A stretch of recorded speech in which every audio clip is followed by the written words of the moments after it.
আসসালামু আলাইকুম এভরিওয়ান। না বলা কথা গল্পের দ্বিতীয় পার্ট। আর আজকে তো শুক্রবার, তোমরা সবাই জানো যে শুক্রবারে আমি গল্প আপলোড দিই না। তো তোমাদের কথা চিন্তা করে আজকে আমি গল্প আপলোড দিতেছি। তো চলো বেশি কথা না কইয়া গল্প শুরু করা যাক। ঋতু আমাকে কষে থাপ্পড় দিয়ে বলতে লাগলো, এই আমাকে সে যা করে করুক তাতে তোর কি? শালা ছোট লোক, তোর কোনো লজ্জা শরম নাই? তুই আমার সাথে কিছু করার চেষ্টা করে এখন আসছিস তাকে জ্ঞান দিতে? শালা ছোট লোক। আমার চোখ দিয়ে পানি পড়তেছে। চোখের পানি মুছে ঋতুকে বলতে লাগলাম, সরি ম্যাম, আমার ভুল হয়েছে। এইসব বলে আবার থেমে বললাম, আর ম্যাম আমি কি করেছি না করেছি সেটা মনে হয় আমার কাছ থেকে আপনি ভালো জানেন। কথাটি বলে একটু পেছন ঘুরতে আমি একটু ভয় পেয়ে গেলাম, কারণ আমার সামনে আবির। যদি সেসব শুনে ফেলে তাহলে অবস্থা খারাপ করে ফেলবে, এটা মনে মনে বলতে লাগলাম। আর ভাবনার অবসান ঘটিয়ে বলতে লাগলাম, আরে আবির তুই এখানে কি করছিস? আবির যেন আমার কথা শুনতে পেল না এমন একটা ভান করতেছে। সে চোখ গরম করে আমার দিকে একবার তাকিয়ে আবার মৃত্যু এবং সজীবের দিকে তাকিয়ে আবির বলতে লাগলো, আপনাদের সাহস কি করে হয় আমার বন্ধুর গায়ে? এটা বলার আগে আমি আবিরকে জোর করে সেখান থেকে নিয়ে আসলাম। তারপর আবির বলতে লাগলো, আমাকে ছাড় বলতেছি, ছাড় আমাকে। তুই আমাকে কেন নিয়ে আসলি? তা না হলে বুঝাইতাম কত ধানে কত চাল। আমার বন্ধুকে থাপ্পড় দেওয়া, অপমান, অবহেলা, মিথ্যা অপবাদ দেওয়া বুঝিয়ে দিতাম একেবারে। তার মুখে এগুলো শুনে আমি তাকে জড়িয়ে ধরে কান্না করে দিলাম আর বলতেছি, আবির তুই আমাকে এতটা ভালোবাসিস, এটা আমি কখনো ভাবতে পারিনি। আমি একজন এতিম, তাও তুই আমাকে এতটা ভালোবাসিস। তখন আবির আমার গালে একটা থাপ্পড় দিল, তবে জোরে না, আর বলতে লাগলো, চুপ শালা, আমি থাকতে তুই নিজেকে আর কোনোদিন এতিম বলবি না, আর তোকে আমি নিজের ভাই মনে করি। আমি এবার আবিরকে জড়িয়ে ধরে কান্না করে দিলাম। আবির বলল, হয়েছে, আর কান্না করতে হবে না, আর এখন চল, অনেক ঘোরাঘুরি করলাম, এখন আমার ক্ষুধা লাগছে, খাবো, দেখ 12:30 বাজে, চল। আমি বললাম, চল, ওইদিকে একটা হোটেল দেখেছি, হোটেলে গিয়ে বসে কিছু পছন্দের খাবার আনতে বললাম। তখন আবির বলল, ভাই আমি একটা ভালো কাজ করেছি। আমি বললাম, কি কাজ? তারপর আবির সব বলতে লাগলো, আর আপনারা তো সব জানেনই, ওই যে আবির আর রুহির সাথে ঘটে যাওয়া ঘটনাটি। আমি বললাম, দেখ আবির তুই এটা ভালো করিসনি, যদি সে রেগে আরো খারাপ কিছু করে ফেলে। আবির বলল, শালা চুপ, কি করে তা আমি দেখে নিবনি, এখন তোকে কেউ কিছু বললে আমি তার খবর করে ছাড়বো, দেখিস কিচ্ছু হবে না। আমি বললাম, তাও আমার ভয় হচ্ছে। আবির বলল, আরে মামা চিল কর, কিচ্ছু হবে না, নে খাবার এসে গেছে, খা এবার। আমি বললাম, শুরু কর খাওয়া। এই বলে শুরু করলাম। আর ওইদিকে ঋতুকে নিয়ে সজীব একটা হোটেলের রুমে গেল। সেখানে সজীবের অনেক জোরাজুরিতে ঋতু শারীরিক সম্পর্কে জড়িয়ে পড়ে। এইদিকে আমরা খাবার খেয়ে আরো কিছুক্ষণ ঘুরে সেইখানে জোহরের নামাজ পড়ে বাসায় চলে আসলাম। বাসায় এসে ফ্রেশ হয়ে মোবাইলে অ্যালার্ম দিলাম, কারণ টিউশনি করাতে যাব, তাই টাইমে উঠতে পারি সেই জন্য অ্যালার্ম দিলাম। মোবাইল থেকে ঘুমাতে যাব, তখনই আবির কল দিল। কল ধরে, হ্যালো, হ্যাঁ আবির, বাসায় গেছিস? আবির বলল, তুই ঠিক মতো গেছিস? আমি বললাম, আচ্ছা আমি কিছুক্ষণ ঘুমাবো, ক্লান্ত লাগছে, আল্লাহ হাফেজ। আবির বলল, আচ্ছা তুই ঘুমা, পরে কথা হবে। কল কেটে কিছুক্ষণ পরে ঘুমিয়ে গেলাম। অ্যালার্মের আওয়াজে ঘুম থেকে উঠে পড়লাম। মোবাইল হাতে নিয়ে দেখি 2:45 বাজে। তাই আর দেরি না করে ফ্রেশে টিউশনি করাতে চলে গেলাম। ওয়ানেক্স হচ্ছে সবচেয়ে বিশ্বস্ত বুকমেকার, যা পিএইচডি এবং সিরিয়া অ্যাপের অফিসিয়াল পার্টনার। 22শে মার্চ থেকে ইন্ডিয়ান প্রিমিয়ার লিগ শুরু হতে চলেছে এবং এটি সবচেয়ে বড় সুযোগ আপনার প্রিয় দলকে সমর্থন করার। এই অ্যাপসে আপনি cricket, football, tennis live match দেখতে এবং তাদের স্কোর ভবিষ্যৎবাণী করে সহজেই অর্থ উপার্জন করতে পারবেন। সেই সাথে BMW গাড়ি, আইফোন, ল্যাপটপ এবং আরও অনেক নগদ পুরস্কার জেতারও সুযোগ রয়েছে। এই অ্যাপটিতে আপনি class, crystal, under and over 21 ইত্যাদি গেম খেলে সহজেই আয় করতে পারবেন। আপনি বিকাশ, নগদ, রকেট ব্যাংক, ক্রিপ্টো, পেপল এবং অন্যান্য সহজ পদ্ধতির মাধ্যমে সহজেই আপনার ডেটা টাকা তুলতে পারবেন। এখানে আপনি 24 ঘন্টায় 7 দিন গ্রাহক সহায়তা পাবেন। তাই এখনই পিন কমেন্টের লিঙ্ক ব্যবহার করে রেজিস্ট্রেশন করুন, অথবা গুগলে ওয়ানেক্স সার্চ লিখে রেজিস্ট্রেশন করুন। আর হ্যাঁ, রেজিস্ট্রেশনের সময় আমার প্রোমো কোড VODO7 ব্যবহার করে প্রথমবার ডিপোজিটে 20,000 টাকা পর্যন্ত পান। এইভাবে আবিরের সাথে ফোনে কথা বলা, টিউশনি করে 2 দিন কেটে গেল।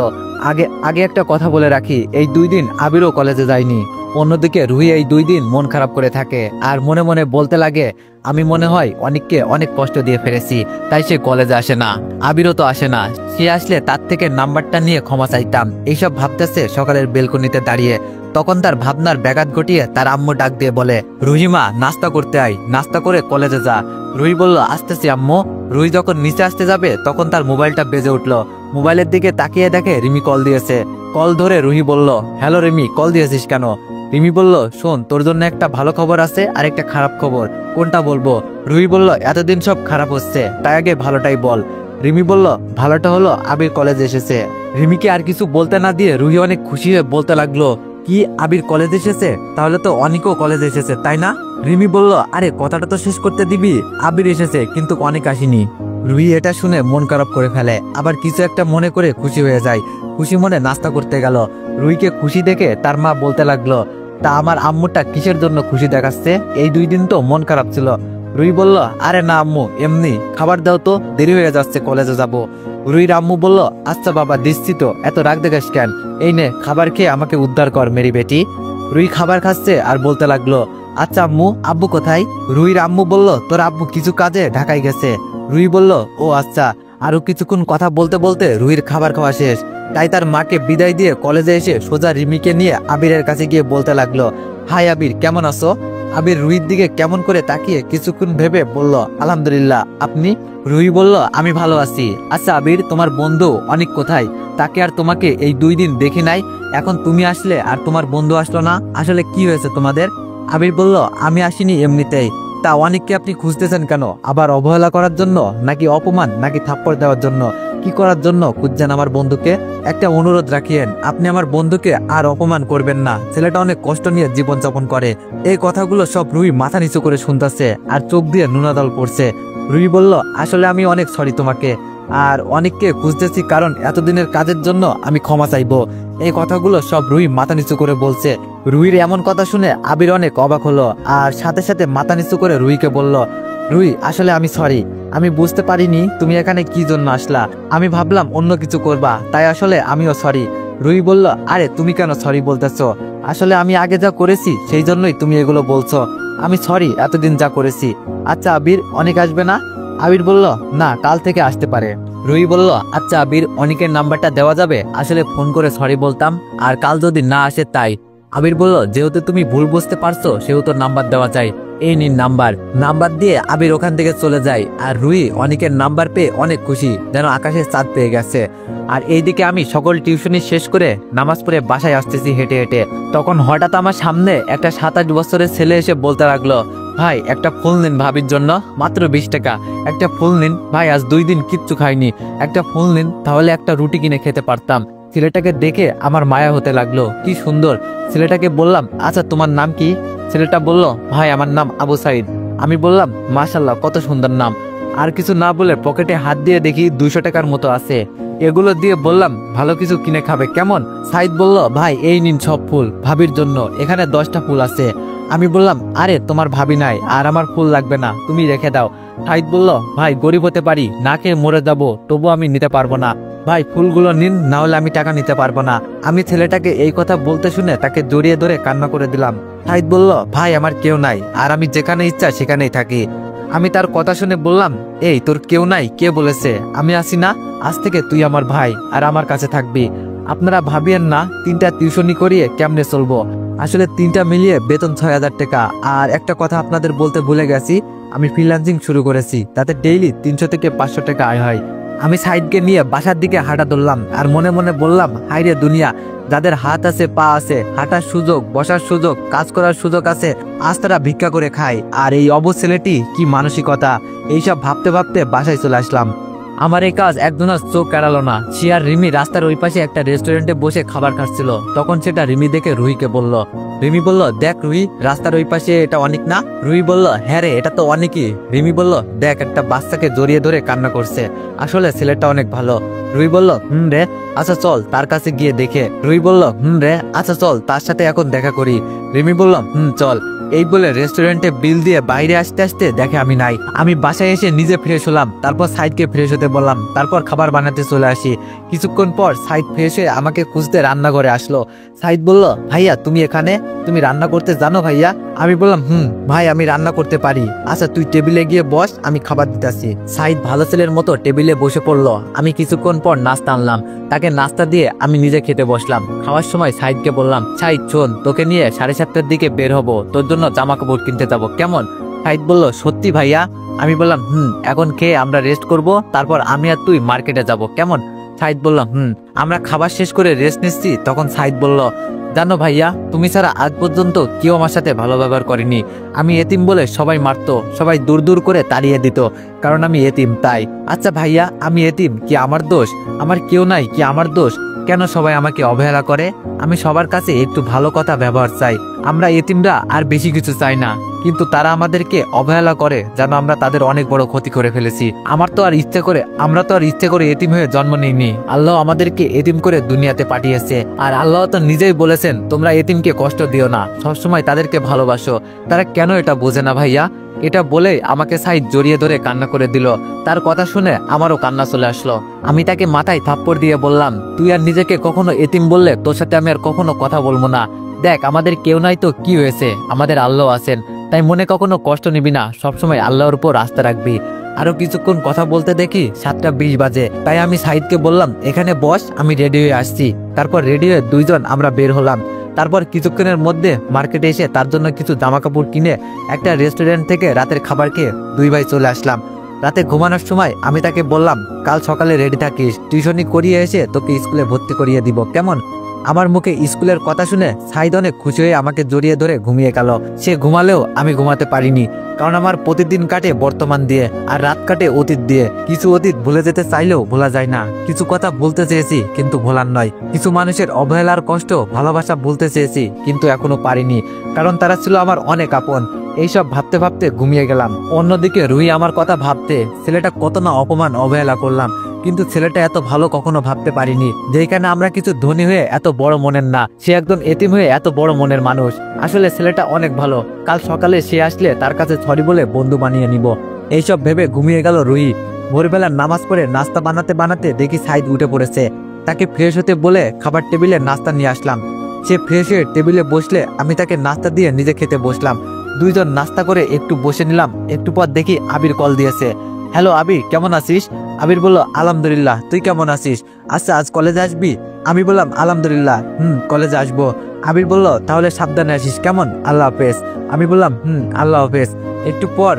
এরপর কল কেটে সাইদকে আমার ফোনটা দিয়ে বললাম, আমি না আসা পর্যন্ত ঘর থেকে বের হবি না, আর এইটাতে কার্টুন দেখ। এই বলে টিউশনি করাতে চলে আসলাম। আসলে আবির ছাড়া কেউ কল দেয় না। আগে একজন দিত, বাট এখন আর দেয় না। আর এখন সাইদ ঘরে একা একা কি করবে, তাই ফোনটা দিয়ে আসলাম। আমি টিউশনি করিয়ে বাসায় এসে নিজে ফ্রেশ হয়ে সাইদকে নিয়ে বের হলাম। আমাদের কলেজের পাশেই একটা স্কুল আছে, সেইখানে চলে আসলাম। তাকে ক্লাস 1-এ ভর্তি করিয়ে তাকে ক্লাসে দিয়ে আমি কলেজে আসলাম। অন্যদিকে ঋতু সজীবকে কল দিল। ঋতু বলল, হ্যালো বাবু, কি করো? সজীব বলল, এই তো তোমার কথা ভাবি, তুমি কি করো? ঋতু বলল, আমিও তোমার কথা ভাবি। আচ্ছা সজীব, আমরা যেই কাজটা করেছি তা যদি কেউ জেনে যায় তাহলে কি হবে, ভেবে দেখোস একবার? সজীব বলল, আরে কিছু হবে না, আমি আসি তো। তাদের মাঝে আরো অনেকক্ষণ কথা হলো। তারা কি করছে না করছে তা আপনারা গল্পের সাথে থাকলেই জানবেন। আমি কলেজে এসে সোজা আবিরের কাছে গেলাম। আমি বললাম, আবির কেমন আছিস দোস্ত? আবির বলল, আলহামদুলিল্লাহ, তুই? তা আজ কলেজের কথা মনে পড়লো? আমি বললাম, আলহামদুলিল্লাহ, ভাই আজ মনে পড়লো। আবির বলল, কি রে, তোকে দেখলাম একটা বাচ্চা ছেলেকে নিয়ে স্কুলের দিকে গেলি, তোকে ডাক দিব ভাবলাম কিন্তু দিইনি, ভাবলাম তুই এলে বলবো। আমি আবিরকে সব খুলে বললাম। আবিরের সাথে কিছু কথা বলতেছিলাম, তখন রুহি এসে দাঁড়ালো। আমি তাকে দেখে মাথা নিচু করে চলে আসতে যাব, তখন রুহি বলল, অনেক দাঁড়াও, তোমার সাথে আমার কিছু কথা আছে। আমি মাথা নিচু করে বললাম, কি কথা ম্যাম? নাকি আবার অপমান করবেন? করলে করেন, আমি কিছু বলবো না। রুহি বলল, আসলে আমি সরি তোমার সাথে এতদিন খারাপ ব্যবহার করার জন্য, সরি, আমাকে মাফ করে দিও প্লিজ। আমি রুহির কথা শুনে মনে মনে বললাম, এই মেয়ে বলে কি? আমি বললাম, আচ্ছা আপনার গায়ে জ্বর আসলো না তো? কি আবল তাবল বলছেন? দেখেন, অপমান করবেন তো ভালো, তাই এখন ভালো ব্যবহার করে পরে যদি খারাপ আচরণ করেন অনেক কষ্ট পাবো। রুহি বলল, প্লিজ অনিক, এইভাবে বলো না, আমি সত্যি অনেক লজ্জিত, আমাকে ক্ষমা করে দাও। রুহি এবার কান্না করে দেয়। আমি তার দিকে তাকিয়ে দেখি সে মনে হয় মন থেকে বলছে। আমি বললাম, যেহেতু আপনি আপনার ভুল বুঝতে পেরেছেন তাহলে ঠিক আছে, যান, ক্ষমা করে দিলাম। রুহি অনেক খুশি হয়ে বলল, সত্যি? তাহলে আজ থেকে আমরা ফ্রেন্ড? আমি বললাম, দেখেন, আপনি আমার কাছ থেকে ক্ষমা চেয়েছেন, তা আমি করে দিয়েছি, তার বাইরে আমি আর কিছুতে জড়াতে পারবো না, আমাকে ক্ষমা করে দিবেন ভাই। এই বলে চলে আসলাম। পিছন থেকে রুহি আমার দিকে ছলছল করে তাকিয়ে আছে। তারপর রুহি দেখলো আবিরও চলে আসতেছে। তখন রুহি আবিরকে বলল, আবির শোন। আবির বললাম, বলেন। রুহি বলল, তোমার বন্ধু এমন কেন?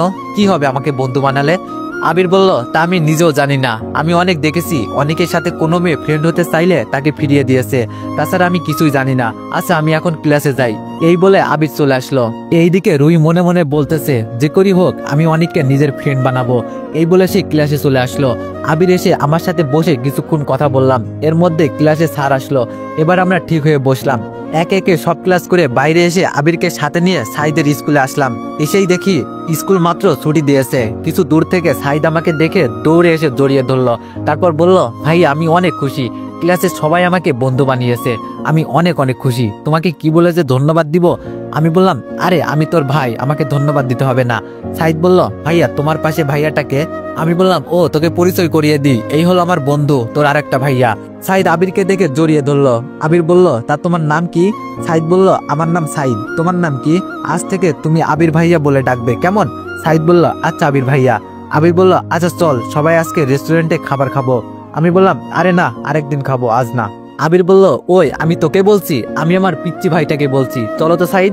সাইদ বলল, চলো আবির ভাইয়া, আর কেউ গেলে আসতে পারে আমাদের সাথে। আমি বললাম, যা বাবা, ভাই একটা পেতে না পেতে আমাকে ভুলে গেল, যা তোদের সাথে কথাই কমু না। বলে তাদের পিছে পিছে হেঁটে একটা রেস্টুরেন্টে আসলাম। সেখান থেকে খাবার খেয়ে বাসায় চলে আসলাম। বাসায় এসে দুইজন ফ্রেশে কিছুক্ষণ বিশ্রাম করে জোহরের নামাজ পড়লাম। তারপর দুই ভাই গল্প করে কিছুক্ষণ পর টিউশনি করাতে গেলাম।